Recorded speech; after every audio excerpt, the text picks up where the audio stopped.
കഥ പറയട്ടെ എല്ലാ കുട്ടികളോടും. ഡംബടം ബണ്ടം ബടം ബണ്ടം ബടം ബണ്ടാ ഡംബടം ബണ്ടടണ്ടടം ബണ്ടം ബടം ബണ്ടാ. ഒരു സ്ഥലത്ത് രണ്ട് ചങ്ങാതിമാരുണ്ടായിരുന്നു കേട്ടോ. ഒരാൾ പേര് പച്ചക്കുളം വാസുവും ഒരാൾ പേര് പച്ചാളം വാസു എന്നായിരുന്നു കേട്ടോ. അവർക്കും അവരുടെ മാതാവിനും ഒക്കെ തവള ഇറച്ചി ഭയങ്കര ഇഷ്ടമായിരുന്നു കേട്ടോ. അവർ തവളനെ പിടുത്തക്കാരായിരുന്നു അതിൻ്റെ മെയിൻ കാരണം. സോ അതുപോലെ അവർ തവളയെ പിടിക്കാൻ ഇറങ്ങിയപ്പോൾ വഴിയിൽ വലിയൊരു പോക്കാൻ തവളയെ കണ്ടു.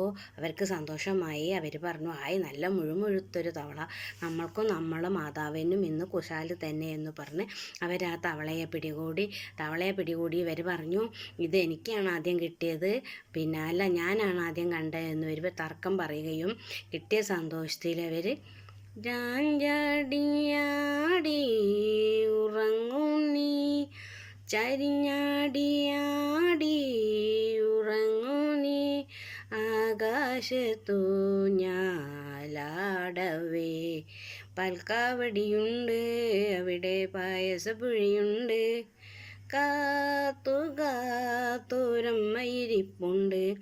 അപ്പോൾ പച്ചക്കുളം വാസുവിന് സങ്കടമായി. പച്ചക്കുളം വാസു പറഞ്ഞു, നീ എന്ത് ദുഷ്ടത്തരമാണടാ പറയുന്നത്?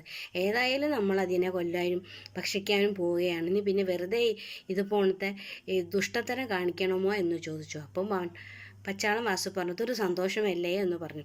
അങ്ങനെ ഇവർ തർക്കം പറഞ്ഞുകൊണ്ടിരിക്കെ പെട്ടെന്ന് ആ തവള പച്ചാളം വാസുവിൻ്റെ കൈക്ക് കടിക്കുകയും അത് വന്ന പൊത്തിലേക്ക് തന്നെ ഓടി കയറുകയും ചെയ്തു. അപ്പോൾ പച്ചാളം വാസുവിന് ഭയങ്കര വേദനയായി. പച്ചാളം വാസു പറഞ്ഞു, എനിക്ക് പുകയുന്നു, എരിയുന്നു, എടാ എന്നെ എന്തെങ്കിലും ഒന്ന് രക്ഷിക്കടാ എന്ന് പറഞ്ഞു. അപ്പോൾ പച്ചക്കുളം വാസു പറഞ്ഞു, പിന്നെ ഇതൊക്കെ സാധാരണയാണ്, ഇത് തവള കടിച്ചാൽ സുഖമായാൽ മാറിപ്പോവും, അത് പെട്ടെന്ന് മാറിപ്പോവും, നീ പെട്ടെന്ന് നടക്കുക എന്ന് പറഞ്ഞു. അപ്പോൾ പച്ചക്കുളം വാസുവിന് സങ്കടം തോന്നി. പച്ചക്കുളം വാസു പറഞ്ഞു, എടാ എരിഞ്ഞിട്ടും പുകഞ്ഞിട്ടും എനിക്ക് വെയ്യടാ എന്ന് പറഞ്ഞു. അങ്ങനെ നടന്നു പോകും. കുറച്ച് നേരം സംസാരിച്ച് നടന്നുകൊണ്ടിരിക്കെ പച്ചാളം വാസുവിൻ്റെ വേദന മെല്ലെ അടങ്ങി തുടങ്ങി.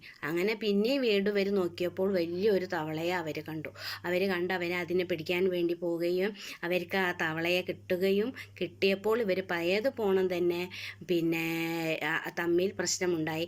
ഞാനാണ് കണ്ടത്, നീയാണ് കണ്ടത് എന്ന് പറഞ്ഞുകൊണ്ട് രണ്ടുപേരും പ്രശ്നമുണ്ടാക്കിയപ്പോൾ ആ തവള പച്ചാളം വാസുവിൻ്റെ കൈക്ക് കടിച്ചപ്പോൾ പച്ചാളം വാസു വേദനയോടുകൂടി പച്ചക്കുളം വാസുവിനോട് പറഞ്ഞു, എടാ എൻ്റെ കൈ നീറുന്നു, എൻ്റെ കൈ പുകയുന്നു, എന്നെ ഒന്ന് രക്ഷിക്കടാ, എനിക്ക് നടക്കാൻ വയ്യ. അപ്പോൾ പച്ചക്കുളം